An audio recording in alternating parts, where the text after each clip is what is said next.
Right. And ఇంకొకటి, ఈ cinema Ram Charan తప్పించి వేరే ఎవరూ చేయలేరు అని ఊహించుకోలేకపోయాను అన్నది మీరు అన్నారు చాలాసార్లు. కోర్స్ ఇది ప్రతి డైరెక్టర్ చెప్పే మాటే, ప్రతి కథకి ఆడియన్స్కి ఇది రెగ్యులర్ అయిపోయింది. బట్ నేను అంటాను ఇట్స్ ఆర్గ్యుమెంట్. అంటే మీ వాక్యాన్ని ముందే కనిపిస్తున్నారు అంటే నేను చెప్పింది అలా కాదు.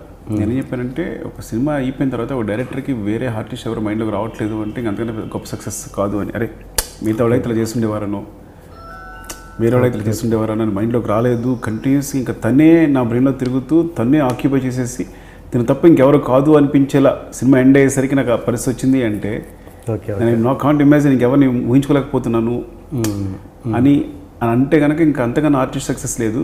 ఆ విధంగా చరణ్ నన్ను మొత్తం ఆక్యుపై చేసేసారు అని చెప్పాను. Okay okay okay okay suppose ఇది కాంట్రవర్సీ అని కాదు, సపోజ్ ఈ సినిమాలో జూనియర్ ఎన్టీఆర్ అయితే ఎలా ఉండేది? ఇప్పుడు చూడండి, ఎలా అంటే ఇప్పుడు ఒక పరుగు పందెం పెట్టాం అనుకోండి, 100 మీటర్స్ పరుగు పందెం, ఇద్దరు వ్యక్తి పరిగెడతారు అనుకోండి, ఎవరు గెలిచారని చెప్పొచ్చు. ఓకే. సో నేను ప్యారల్గా ఇదే జూనియర్ ఎన్టీఆర్ గారితో చరణ్ గారితో తీస్తున్నాను అనుకోండి, అప్పుడు మీరు ఎవరని చెప్తే చెప్పొచ్చు. It's completely independent. So so ఒకళ్ళు చేసిన దాన్ని ఇంకోళ్ళు ఎలా చేస్తారని ఊహించుకోవడం కరెక్ట్ కాదు యాక్చువల్గా.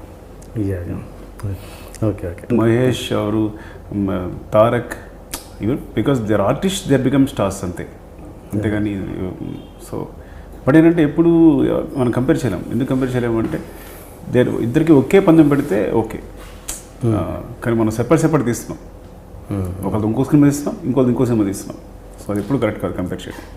Okay okay right. And Samantha విషయానికి వస్తే, ఒక పెళ్ళైన స్టార్ సక్సెస్ కొడుతుందని మనకు ఒక రికార్డ్ చెప్తుంది. ఏ స్టార్ ఏ హీరోయిన్ కూడా పెళ్ళయ్యాక ఇప్పటివరకు నాకు తెలిసినంత సక్సెస్ కాలేదు, చాలా రేర్ ఒకవేళ ఉన్నా. అలాంటిది ఆవిడని తీసుకునడంలో మీ గట్స్ ఏంటి? ముందు నాకు దాని గట్స్ ఏం లేవండి. నాకు పెద్ద ఇష్టమై తీసుకున్నా కూడా కాదు సమంతని. సరే అంటే ఒక మంచి ఆర్టిస్ట్ కావాలి, తెలుగు వచ్చిన ఆర్టిస్ట్ కావాలి, అట్ ద సేమ్ టైం అంటే తనైతే పల్లెటూరు కొత్తగా ఉంటుంది అని ఏదో సంథింగ్ అని ఫ్రాంక్గా చెప్పాలంటే బిగినింగ్ సమంత రిజెక్ట్ చేశాను నేను. వద్దనుకున్నాను. ఓకే. వద్దనుకున్నాను. ఎవరు అనుకున్నారు ఫస్ట్? ఎవరిని కాదు, వేరే చూద్దాం, ఎవరో కొత్త అమ్మాయికి వెళ్దాం అనుకున్నా. Okay okay.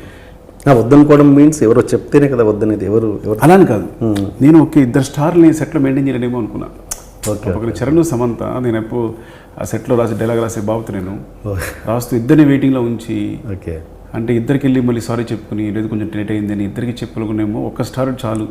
Of course Charan is very sweet, is down to earth, నన్ను ఎప్పుడు ఇట్లా ఎవరు ఇద్దరు కూడా సమంత కానీ వచ్చే తెలిసింది వాళ్ళంతా మామూలు జూనియర్ ఆర్టిస్టుల కన్నా ఎంత ఈజీగా డీల్ చేయొచ్చు వాళ్ళని, వాళ్ళంతా స్వీట్ అనే విషయం నాకు ఎప్పుడు వాళ్ళతో వర్క్ చేసినట్టు తెలుస్తుంది కదా, ముందు తెలియదు కదా. అది టెన్షన్ పడ్డాను, అబ్బో ఇద్దరు స్టార్స్ వద్దు, నాకు ఒక్క స్టార్ చాలని. అలా అనుకున్నందుకు గాను సమంత ప్రతిసారి తను ఇచ్చిన పర్ఫార్మెన్స్ ఇచ్చినప్పుడు నాకు ఫటాఫట కొట్టినట్టు అయింది. అంటే తను వచ్చి ఒక మంచి ఎక్స్ప్రెషన్ ఇవ్వగానే బాగా చెల్లెని కొట్టినట్టు అయింది అనమాట. అంటే తను చేసే ప్రతి పర్ఫార్మెన్స్, ప్రతి ఎక్స్ప్రెషన్ నన్ను కొట్టినట్టే అయింది. అంటే అంత బాగా చేసింది, అంత ఇంప్రెస్ అయిపోయాను. అందుకని ఆడియో ఫంక్షన్లో చెప్పాను తనతో సినిమాలు తీస్తూనే ఉండాలని.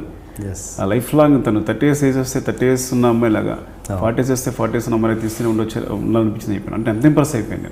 ఇద్దరు ది బెస్ట్ అండి.